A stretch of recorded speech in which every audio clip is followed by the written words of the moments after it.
नमस्कार दोस्तों, आप देख रहे हैं गोंडवाना भूले हुए पन्ने, जहां हम गोंडवाना और आदिवासी संस्कृति की अनसुनी कहानियों को आपके सामने लाते हैं। आज हम बात करेंगे गोंड आदिवासी समाज में बड़ा देव और देवी देवताओं की मान्यता के बारे में। बड़ा देव, सल्ला और गांगरा। गोंड आदिवासी समाज में बड़ा देव को सृष्टि के उत्पत्तिकर्ता के रूप में पूजा जाता है। बड़ा देव को सले, मातृशक्ति और गांगरा, पितृशक्ति के रूप में माना जाता है। इस आधार पर माता पिता ही संतान के लिए भगवान हैं, क्योंकि वे ही जीवन प्रदान करते हैं। गोंड समाज में अपने पूर्वजों की आत्मा को भगवान के रूप में पूजने की परंपरा है। गोंड आदिवासी परिवार अपने माता पिता की आत्मा को अपने घर में एक विशेष स्थान पर स्थापित करता है और उन्हें प्रतिदिन भोजन का पहला अंश अर्पित करता है। इसी कारण गोंड समाज के लिए भगवान का कोई अन्य स्वरूप नहीं है, बल्कि माता पिता ही भगवान होते हैं।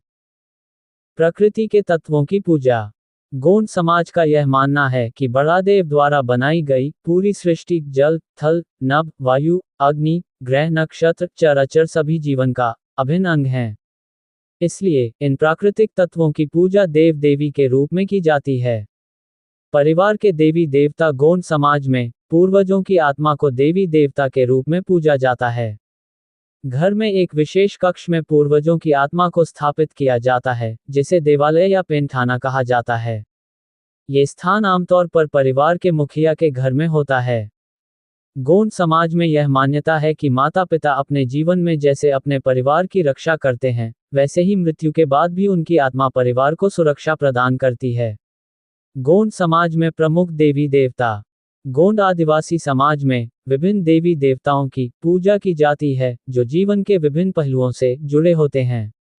बूढ़ीदाई, वृद्ध देवता, जो परिवार के रक्षक माने जाते हैं। अन्नदाय, अन्नपूर्णा, अन्न धान्य की देवी। पंडा, पंडित रोग और बाधाओं को दूर करने वाले देवता। दुल्हा दुल्ही देव, विवाह संस्कार के देवता।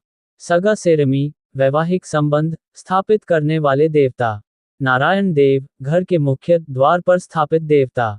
सांड, सांडीन, गौशाला के देवता। ग्राम देवता, खेत खलिहानों की रक्षा करने वाले देवता। गोत्र और सगा देव व्यवस्था। गोंड समाज में गोत्रों के आधार पर देवी देवताओं की मान्यता है। गोंड धर्मगुरु पहांदी पारी कुपारलिंगो ने गोंड समाज को 12 सगा घटकों में विभाजित किया था। ये घटक अलग अलग संख्या में देवी देवताओं की पूजा करते हैं। पहले 7 समूहों में 700 गोत्र और शेष 5 समूहों में 50 गोत्र होते हैं। कुल मिलाकर गोंड समाज में 750 गोत्र माने गए हैं।